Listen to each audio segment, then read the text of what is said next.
Could he toss Greenland in his Amazon cart?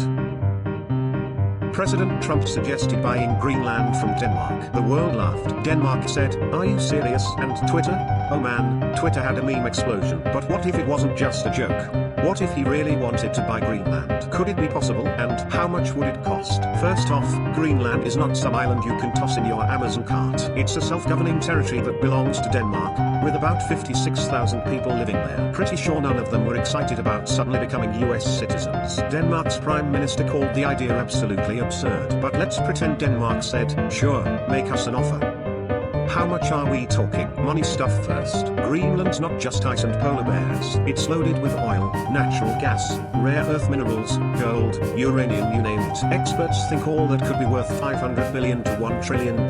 Plus, their fishing and tourism industries could bring in another billion. But it's not just about money. There's the people factor. Greenland has its own government, and those 56,000 people probably wouldn't love being sold off like real estate. The US would need to shell out $50 to $100 billion just to keep everyone happy. Now here's where it gets wild. Greenland is a strategic jackpot. It's home to the Thule Air Base, key for US missile defense. Plus, thanks to climate change, melting the ice, new shipping routes are opening in the Arctic. Controlling Greenland means controlling major global trade routes. That alone could be worth $300 to $500 billion. Add it all up, resources, political costs, strategic value, and we're talking $1.1 trillion to $2 trillion.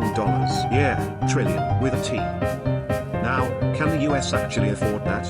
America's GDP is about $27 trillion, and the federal budget is $6.3 trillion a year. Sounds like a lot, right?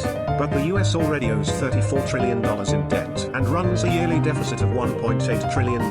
If the US really wanted to buy Greenland ASAP, they'd probably issue more treasury bonds, basically borrowing even more money. But that could mess with interest rates and inflation. Another idea?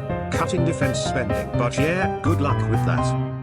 Long term, the US could try to make money back by drilling for resources and charging ships to use Arctic routes. But that's a gamble that could take decades. So, could the US buy Greenland? Technically, yeah. But should they?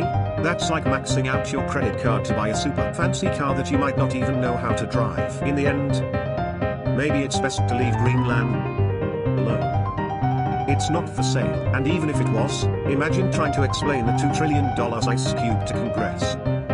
Ladies and gentlemen, we're broke. But hey, we've got Greenland. Hello, if you've got a few bucks lying around, maybe you can help America buy Greenland. Thanks a lot.